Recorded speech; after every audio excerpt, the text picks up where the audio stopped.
राकेश बड़ा खुश था क्योंकि जिसकी पत्नी सुलक्षणी होती है वो पति हमेशा खुश रहता है। जिसकी पत्नी का नाम था नेहा। नेहा एक सुलक्षणी स्त्री थी, परिवार को चलाने वाली थी, घर को जोड़ने वाली थी। और राकेश और नेहा के विवाह को लगभग 10 वर्ष हो चुके थे। इनके एक बेटा भी होता है, लेकिन दोस्तों एक दिन राकेश जो होता है, इसकी दोस्ती एक लड़की होती है प्रिया, उससे हो जाती है। प्रिया कहती है हम तुमसे शादी करना चाहते हैं, मगर आपको एक काम करना पड़ेगा, तुम्हारी जो पहली पत्नी है नेहा, उससे तलाक तुम्हें लेना होगा।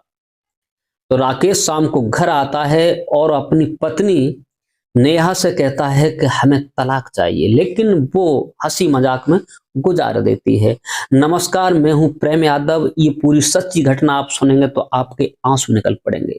एक वो भी स्त्री थी जो मुस्कुराते हुए पति से जवाब क्या देती है। राकेश एक बार ऐसा हुआ जिसके भाई की तबीयत ज्यादा खराब हो जाती है, तो ये अपने भाई के ऑपरेशन के लिए, जिसके डॉक्टर ने एक ट्यूमर बताया था, तो हॉस्पिटल लेके जाता है। जब जयपुर को हॉस्पिटल में लेकर के जाता है तो वहां रुकने के लिए कहा जाता है कि 15-20 दिन लगेंगे, इनका ऑपरेशन होगा, इन्हें थिएटर में, इस हॉस्पिटल में रखा जाएगा। राकेश अपने भाई की परवरिश के लिए वहां रुक जाता है और सब लोग चले आते हैं, ऑपरेशन सकुशल हो जाता है।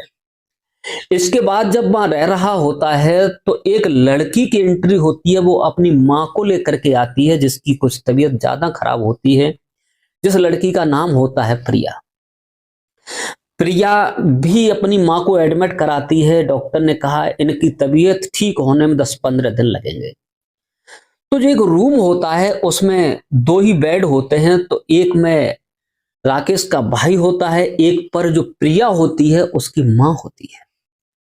जब उसकी माँ होती है और राकेश का भाई होता है, इनकी दवाई चलती है, ऑक्सीजन लगे हुए होते हैं, बोतलें लगी हुई होती हैं, लेकिन राकेश होता है वो भी अकेला होता है, प्रिया होती है अपनी माँ के साथ, वो भी अकेली होती है। धीरे धीरे दोनों में बातें होना शुरू होती हैं। अगर खाना उसके यहाँ से आता है तो राहुल खाता है, राहुल के यहाँ से जाता है तो प्रिया खाती है।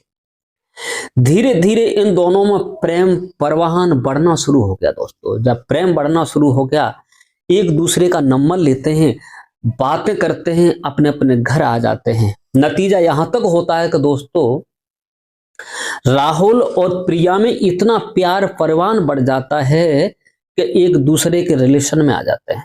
जब एक दूसरे के रिलेशन में आ जाते हैं तो प्रिया जो होती है एक दिन राकेश से कहती है, राकेश तुम्हें मेरे साथ कैसा लग रहा है, मैं कैसी हूं। तो उस पर भूत सवार था, अपनी पत्नी को भुला चुका था, जिसका नाम नेहा, एक सुलक्षणी लड़की थी, स्त्री थी। कहा अगर दुनिया में कोई है मेरे लिए प्रिय तो आपके बराबर कोई है नहीं। तो प्रिया कहती है काम करो, हम और आप दोनों प्यार के बंधन में तो बंधे ही हैं, लेकिन 7 फेरों के बंधन में जन्म जन्म तक बंध जाते हैं, लेकिन एक शर्त होगी। प्रिया कहती है, राकेश कहता है कि आप बताओगे जी जान से, हम वही शर्त आपकी निभाने को तैयार हैं। प्रिया कहती है जो आपकी पत्नी नेहा है उससे आप डिवोर्स ले लो, उसे तलाक दे दो, और हम और आप बड़े प्यार से सुकून की जिंदगी जिएंगे। राकेश पर उस प्रिया का भूत सवार हो गया। जब भूत सवार हो जाता है उस लड़की का, तो शाम को अपने घर आता है।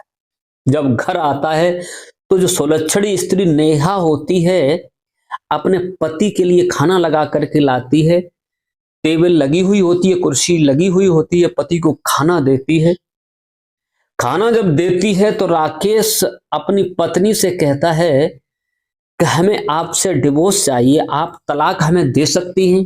लेकिन पत्नी को मानो ऐसा मालूम पड़ा हो कि कोई हंसी मजाक कर रहा है, उसने कोई जवाब नहीं दिया। वो फिर कहता है कि आपका जवाब क्या है।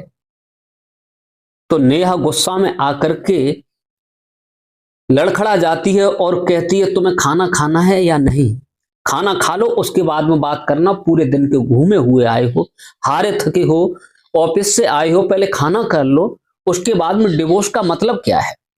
इतनी कह करके खाना खाया और राकेश जो था उसकी तस्वीर बसी हुई थी प्रिया की आंखों में। वो अपने रूम में सो जाता है, लेकिन पत्नी जो उसकी होती है वो आखिर ये जानना चाहती है कि मेरा पति मजाक कर रहा है या हकीकत में कह रहा है। तो वो इसी की सोच विचार में पड़ी हुई थी। न जाने मेरे पति मुझसे तलाक हकीकत में मांग रहे हैं, मुझसे कोई कमी है, मुझ में कोई गलती है, क्या है, कैसे इन्हें पूछ सकती हूँ। लेकिन इसी सोच ही सोच में फिर सवेरा होता है, राकेश अपने काम पर जाता है और शाम को फिर आता है तो अपनी पत्नी से कहता है कि मुझे तलाक चाहिए।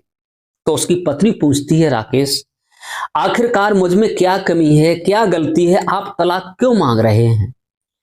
तो राकेश खुले शब्दों में कहता है कि मैं एक लड़की से बहुत प्यार करता हूं, इतना प्यार करता हूं कि मैं दुनिया में किसी को नहीं जानता उसके सिवा। नेहा कहती है मेरी एक शर्त मंजूर करनी पड़ेगी, तलाक तो मैं दे दूंगी लेकिन मेरी भी एक शर्त आपको माननी पड़ेगी। राकेश कहता है बताइए। मैं हर शर्त आपकी मानने के लिए तैयार हूं। राकेश कहता है कि हाँ इतना तो है कि आप इसमें शेयर लेना चाहती हैं, जो भी हमारे पास इनकम है हमने 30% शेयर आपका निकाल के रखा है। जो चीज है, कंपनी है, पैसा है, बंगला है, गाड़ी है, सब में आपका 30% शेयर देंगे। लेकिन जब उसने अपने पति की ये बात सुनी तो नेहा का सब्र टूट जाता है और वो रोने लगती है।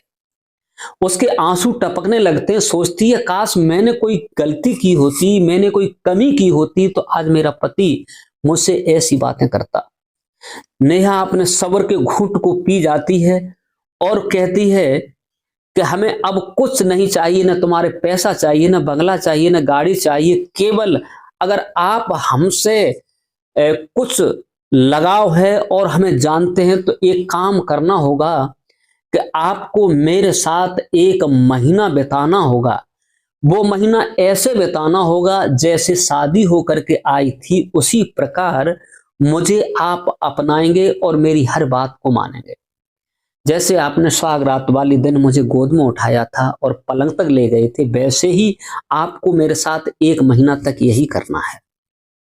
तो राकेश कहता है ठीक है, एक महीना तक इतना करने के बाद तो आप तलाक दे देंगे। बोले फिर ईश्वर मालिक है, तलाक हम दे देंगे, तलाक मेरी तरफ से आज भी है। लेकिन मैं सोच रही हूं कि अपना जो बेटा है, बेटे का क्या होगा।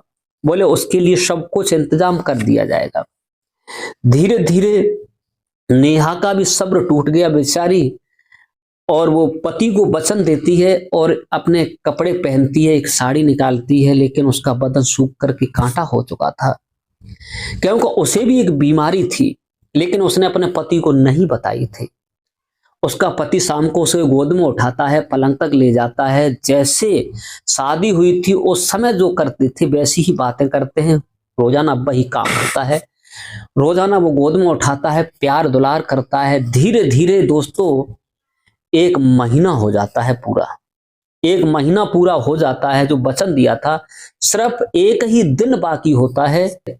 तो उसके दिमाग में झटका लगता है, क्या इस पत्नी ने मेरे साथ 10 साल बिताए और मैं एक दूसरे के चक्कर में इस एक नेक स्त्री को भुलाना चाह रहा हूं। क्या मेरी मत पर पत्थरा पड़े हुए हैं। मैंने प्रिया से ये कहा था, लेकिन प्रिया थोड़ी जिंदगी काटेगी, जिंदगी काटने वाली तो यही मेरी पत्नी है। मैं ही खुद बेवफा हूं, मैंने पत्नी की बात को नजरअंदाज किया है। अब राकेश के दिमाग में झटका लगा और आखिरी दिन था। नेहा रोने लगी, अपने पति के पैर पकड़ती है, कहा मेरी तरफ से आप जो करना चाहें वो करें। लेकिन जो राकेश था उसे होश आ गया। उसने कहा अभी नहीं, थोड़ी देर बाद मिलेंगे, अब हम आते हैं। तब तक उनका बेटा आ जाता है। बेटा कहता है पापा मम्मी को बेडरूम से आप बाहर लेकर के आते थे, माँ इंतजार कर रही होंगी, उन्हें उठा करके ले आओ। बेटा की जब बात सुनता है तो राकेश और भी भाव विभोर हो जाता है, आंखें आंसू से भर जाती है। वो कुछ नहीं कहता, सोचता है कि मैंने बहुत बड़ी गलती की जो तुमसे शर्त की। और राकेश गाड़ी उठाता है, सीधा प्रिया के पास पहुंच जाता है और कहता है प्रिया सॉरी, मुझे माफ करना, मैंने समझा नहीं था अपनी पत्नी को, मैं उससे डिवोर्स नहीं लेना चाहता और तुमसे मैं विवाह नहीं करना चाहता, मुझे माफ करना। प्रिया कहती है राकेश क्या दिमाग खराब हो गया तुम्हारा, क्या मुझे अधपर में छोड़ के जा रहे हो। इतनी कह करके गाड़ी में बैठता है और वो चिल्लाती रहती है, अपना गेट बंद कर लेती है। राकेश जो होता है एक माली के पास पहुंचता है, बढ़िया गुलदस्ता सजवाता है, पत्नी का नाम लिखवाता है और घर के लिए आता है। जब घर पे आता है तो किवाड़ खोलता है तो देखता है कि उसकी जो पत्नी नेहा थी वो एक कैंसर पीड़ित थी, उसने अपने पति को नहीं बताया था और वो राकेश की जिंदगी से सदा सदा के लिए निकल जाती है और उसकी मौत हो जाती है।